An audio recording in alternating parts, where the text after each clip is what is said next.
little contribution to your speech is that the problem of Africa, problem of Nigeria, rests clearly on leadership. It is bad leadership that is the problem of Africa. So guys, there are headlines you will see and your heart will ache. And here is one of those headlines. Looking at what I have here, you can see that PZ is about to leave Nigeria. PZ is one of the oldest foreign companies that has been operating in Nigeria.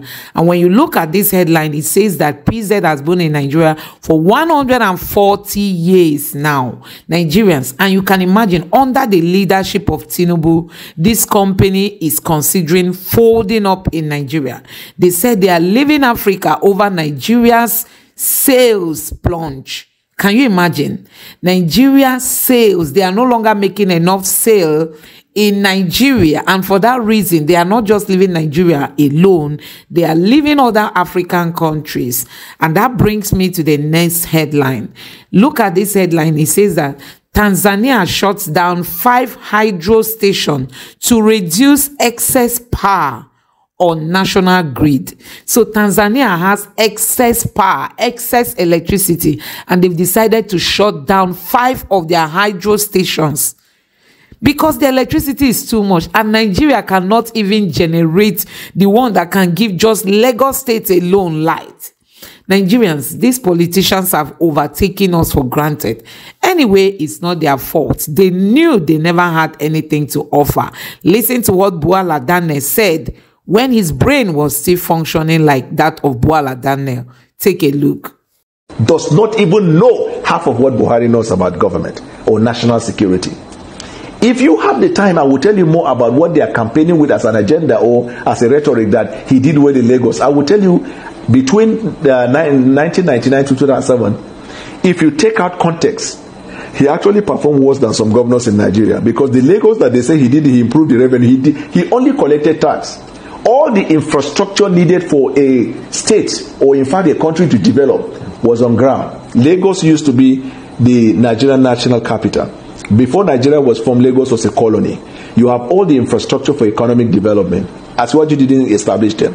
There was seaport, there was airport, you have commercial activity, all the embassies are there. So transaction with foreign envoys is in Lagos. All the hotels are there, headquartered in Lagos. All the banks are headquartered in Lagos. All security apparatus, every facility and infrastructure for economic development was in Lagos. He didn't bring them. Asiwaju did not invite or introduce or brought to Lagos any serious foreign investor or domestic investor. And these revenues we are talking about that they claim he has generated, we are on. It's just that the government didn't have the infrastructure in collecting those. So what he did throughout this period was to collect tax. That's what they claim by revenue. And even then, the reason he did that was because the company that was collecting the tax, the company is allegedly traceable to him.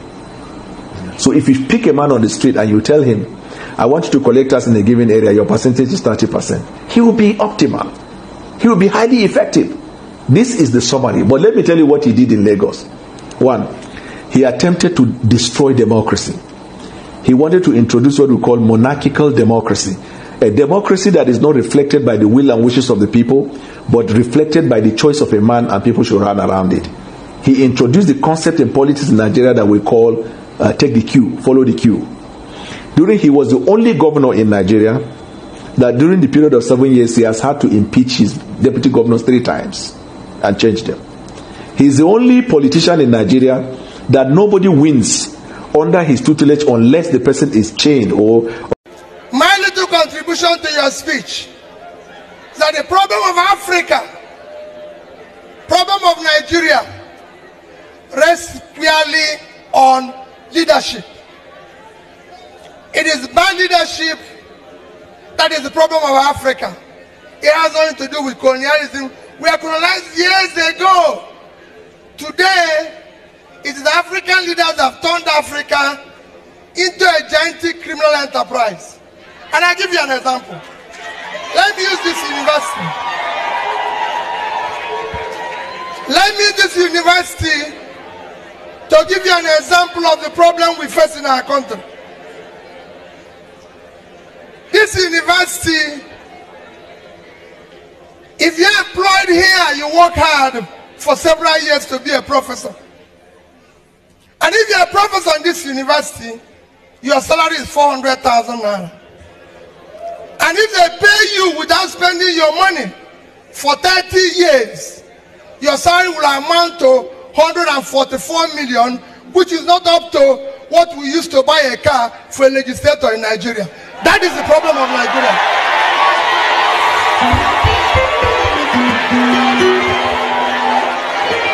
That is the problem of Nigeria. That is number one. Number two, this university where you are, the overhead they give to the vice chancellor from federal government of Nigeria is about 10 million naira. So in 1 year, they will get about 120 million naira. They have over 500 professors, over 4,000 lecturers, over 40,000 students.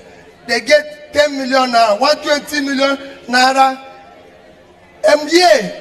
So 5 of universities like this will get about 600 million naira annually, which if you convert to dollar today, is about 500,000 naira. That is what we use to go to a meeting of United Nations for 1 week. It's unacceptable. That is the problem of Nigeria. That is the problem of Africa. We can afford to do that with less than 10%. So it's squarely on our destiny. So I thank you for being part of this crusade. I'm sure our governor, every other person, we are part of this crusade. We must dismantle this criminality. That is the only way it can work. Thank you and God bless you. Thank you. Thank you very much, yes.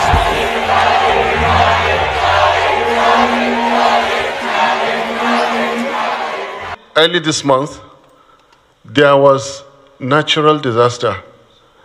There was earthquake in Turkey. The president has sworn to rebuild it. Last year, there was earthquake in South Africa. They are rebuilding. These are natural disasters. Human disasters are when you have one individual destroying the future of hundreds of millions. They are worse than tornadoes, most powerful tornadoes. They are worse than earthquakes. 60,000 people died in Turkey. Remember, 800,000 people were killed in Rwanda. One individual brought Somalia to its knees. One individual brought Iraq, an ancient civilization, to its knees. One individual brought Libya to a sorry state. We have individuals who have amassed wealth and think they can, in the Eagle Square, disgrace citizen number 1, citizen number 2, citizen number 3, because they have millions of dollars to spend on state governors. And they will come out, hold INEC, control the security, control the judiciary. That is why they are telling you go to court. People are afraid to mention courts in civilized societies. The moment you mention court, he will say, okay, what do you want? That is the truth of the matter. We are heading, like I told you, when everything is at stake, and right now everything is at stake. My country is at stake. So I'm ready to deploy everything I can within the Constitution, not to let this happen. So guys, you can see that it is obvious that these people don't have anything to offer the Nigerian people. They don't have anything to offer to us. All they just want is to come into power to embezzle. So guys, you have seen it for yourself. Honestly, these politicians cannot help Nigeria. They cannot help Nigeria, especially these old politicians. Let me know what you think about this in the comment section below. Please don't forget to subscribe to the channel and turn on the notification bell. Thank you.